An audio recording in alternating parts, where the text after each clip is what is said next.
Hi everyone, मी मानसी. स्वागत आहे तुमचं आपल्या मानसी बोलते या युट्यूब चॅनलवर. तर कसे आहात सगळे? बघा, आपण आयुष्यभर वेगवेगळ्या माणसांना भेटतो. काही माणसं मनात घर करून जातात, तर काही अशी निघून जातात की मागे फक्त प्रश्नचिन्ह उरतं. आपण अनेकदा विचार करतो, अरे हीच ती व्यक्ती आहे का जिला आपण वर्षानुवर्ष ओळखत होतो?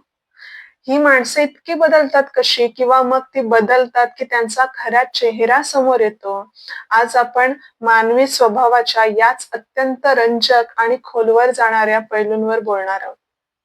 आज आपण माणसांचे वेगवेगळे चेहरे, त्यांचे वागणे आणि सगळ्याचा आपल्या मनावर होणारा परिणाम सविस्तर पाहणार आहोत. त्यामुळे हा व्हिडिओ शेवटपर्यंत नक्की पहा. मंडळी, आपल्यापैकी बऱ्याच जणांचा हा अनुभव असेल. एखादी व्यक्ती सुरुवातीला आपल्यासाठी खूप प्रचंड चांगली असते, जिच्यावर आपण जीवापाड प्रेम करतो किंवा विश्वास ठेवतो. पण एक वेळ अशी येते, एखादी कसोटीची वेळ येते की ती व्यक्ती अगदी पलटी मारते. मग प्रश्न पडतो की माणसं इतकी बदलली कशी? पण मानसशास्त्र काय सांगतं माहितीये का? माणसं सहसा बदलत नाहीत, फक्त परिस्थितीनुसार त्यांचे मुखवटे उतरतात. जेव्हा त्यांची गरज असते किंवा दिवस चांगले असतात तेव्हा ते गोड बोलतात, पण जेव्हा स्वार्थ बाजूला होतो किंवा खरी वेळ येते ना, तेव्हा त्यांचा मूळ स्वभाव बाहेर येतो. हा धक्का सहन कसा करायचा आणि अशा लोकांपासून स्वतःला मानसिकदृष्ट्या कसे सुरक्षित ठेवायचे हे समजून घेणे खूप गरजेचे आहे. आणि आता यानंतरचा दुसरा विषय म्हणजे नाही म्हणण्याची भीती. तुम्ही कधी विचार केलाय का की आपल्याला बऱ्याच गोष्टी नको असतानाही आपण समोरच्या व्यक्तीला हो का म्हणतो? कारण आपल्याला भीती असते की आपण नाही म्हटलं तर समोरच्याला वाईट वाटेल, ते आपल्यावर नाराज असतील किंवा आपल्याला ते स्वार्थी समजतील. याला सायकोलॉजी म्हणते पीपल प्लेसिंग म्हणतात. आपण सगळ्यांना खुश करण्याच्या नादात स्वतःचा जीव आणि मन दोन्ही जाळून घेतो. पण कधी विचार केलाय का, जो माणूस तुमच्या एका नाही म्हणण्याने दुखावला जातोय, तो खरंच तुमचा हितचिंतक असेल का?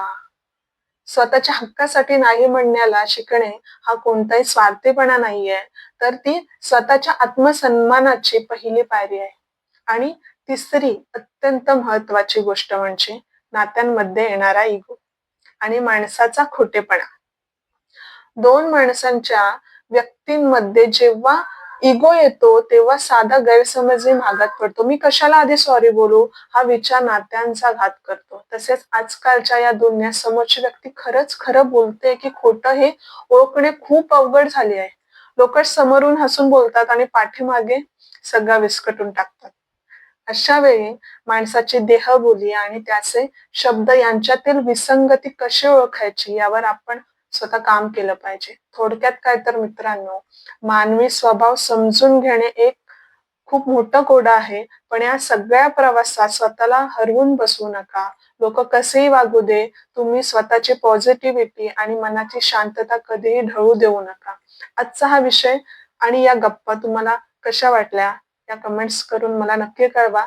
यातील कोणत्या मुद्द्यावर तुम्हाला अजून सविस्तर व्हिडिओ हवा आहे तेही मला सांगा. आणि व्हिडिओ आवडला असेल तर लाईक करा आणि आपल्या चॅनलला सबस्क्राईब नक्की करा.